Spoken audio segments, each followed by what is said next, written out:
Good morning my dear friends. இன்றைக்கி நெல்லிக்காய் carrot சாதம் எப்படி செய்கிறதுன்றது தான் இன்றைக்கி நம்ம பார்க்க போகிறோங்க. இது ரொம்ப வித்தியாசமாக இருக்கும், டேஸ்ட்டும் ரொம்ப பிரமாதமாக இருக்கும். இந்த ஒரு தடவை நீங்கள் செஞ்சு பார்த்துட்டு எப்படி இருக்குன்றதை தெரியப்படுத்துங்க. இதில் நிறைய நீங்கள் நோட்ஸ் எடுக்கிற மாதிரி டிப்ஸ் நிறைய உள்ளே இருக்குது. ப்ளீஸ் வீடியோவை ஸ்கிப் பண்ணாத பாருங்கள். ப்ளீஸ் எங்கள் சேனலை சப்ஸ்கிரைப் பண்ணுங்கள், கூடவே கொஞ்சம் பெல் பட்டனையும் கிளிக் பண்ணி.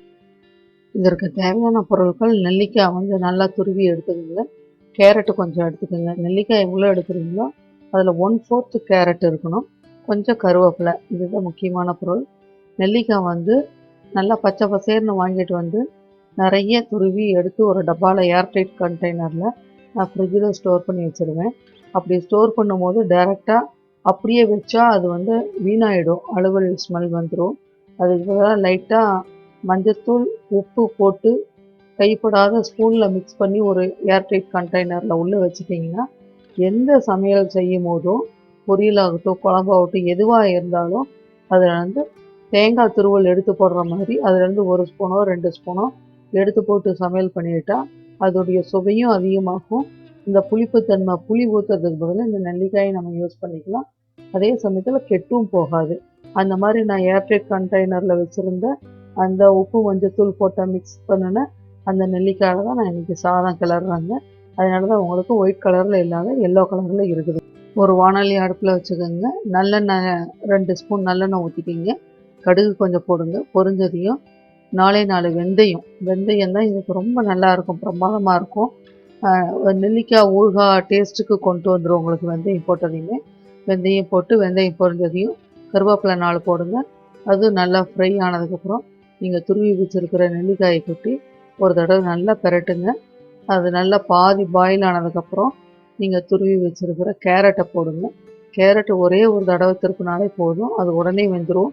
அதனால் கடைசி நிமிஷத்தில் போட்டாலே போதும். இந்த 2 சுவையில் எக்ஸ்ட்ரீம் எண்டு நெல்லிக்காயும் கேரட்டும், அதே மாதிரி சத்துக்களும் எக்ஸ்ட்ரீம் எண்டு, 2 அருமையான டிஷ்ஷை ஒன்று சேர்த்து செய்கிற நல்ல ஒரு சாதம் இது. இதுக்குன்னு பிரியாணி அரிசியெல்லாம் தேவையில்லைங்க, நம்ம டெய்லி யூஸ் பண்ணுற அரிசியே இதுக்கு ரொம்ப நல்லாயிருக்கும் உங்களுக்கு. இப்போ கேரட்டும் நெல்லிக்காய் துருவலையும் போட்டாச்சு. இது ரெண்டும் பாதி பாயில் ஆனதையும் உப்பு போடுங்க. அடுத்தது மஞ்சத்தூள் போடுங்க, பெருங்காயத்தூள் போடுங்க. அதுக்கப்புறம் மல்லித்தூள் கொஞ்சம் போடுங்க, 1/4 ஸ்பூன் மல்லித்தூள் போடுங்க.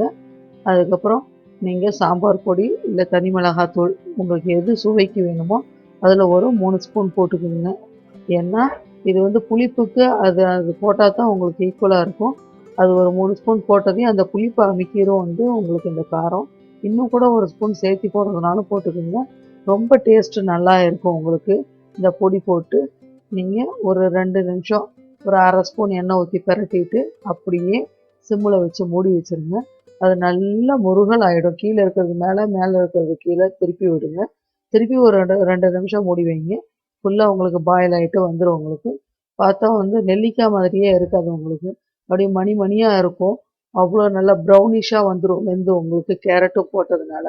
இப்போ நீங்கள் அதை இறக்கி வச்சிட வேண்டும். நல்லா சாதம் சூடாக எடுத்துக்கோங்க. இது கொஞ்சம் ஆறி இருந்ததுன்னா அதை கிளறது சிரமமாக இருக்கும். நல்லா சூடாக எடுத்து ஆவி பறக்க ஒரு பாத்திரத்தில் போட்டுட்டு 1 ஸ்பூன் நல்லெண்ணெய் ஊற்றிடுங்க. நல்லெண்ணெய் ஊற்றி இந்த நம்ம பிரட்டி வச்சுருக்கிற நெல்லிக்காய் துருவலையும் கொட்டி நல்லா உங்களுக்கு கட்டி இல்லாத பொறுமையாக கிளறி விட்டு நீங்கள் கடைசியாக முடிக்கும் போது தேவைன்னா ஒரு 1/4 ஸ்பூன் நல்லெண்ணெய் ஊற்றலாம். ஒன்லி நல்லெண்ணெய் மட்டும்தான் இதுக்கு ரொம்ப டேஸ்ட்டாக இருக்கும். நல்லா எல்லோ, அந்த ப்ரௌன் கலரே தெரியாத மாதிரி எல்லோயிஷாக மாறிடும். பார்த்தா லெமன் ரைஸ் மாதிரி இல்லை மாங்காய் சாதம் மாதிரி இருக்கும் பார்க்குறதுக்கு. ஆனால் சுவையில் கேரட்டும் சேர்ந்து இருக்கிறதுனால குழந்தைகள் ரொம்ப விரும்பி சாப்பிடுவாங்க. பெரியவங்களுக்கு காரம் இன்னும் கொஞ்சம் சேர்த்து போட்டால் அவங்களுக்கும் ரொம்ப பிடித்தமான ஒரு சமையல் ஆகிடும். தேவையான சத்துக்களும் கிடச்சிடும். செய்கிறதும் ஒரு 2 மினிட்ஸ் தான் உங்களுக்கு செலவாகும். இவ்வளோ அருமையான சத்து நிறைந்த நெல்லிக்காய் கேரட் சாதம் செய்வது எப்படின்றது உங்களுக்கு நான் தெரியப்படுத்தியிருக்கேங்க. இதை நீங்கள் செஞ்சு பார்த்துட்டு எப்படி இருக்குன்றதை எனக்கு கமெண்ட் பாக்ஸில் தெரியப்படுத்துங்க. எங்கள் சேனலை சப்ஸ்கிரைப் பண்ணின அனைத்து அன்புள்ளங்களுக்கும் அநேக கோடி நன்றிகள். நியூ ஃப்ரெண்ட்ஸ் யாராவது பார்த்துட்டு இருந்தீங்கன்னா எங்கள் சேனலை சப்ஸ்கிரைப் பண்ணுங்கள், கூடவே அந்த பெல் பட்டனை கிளிக் பண்ணிவிடுங்க. தேங்க்யூ.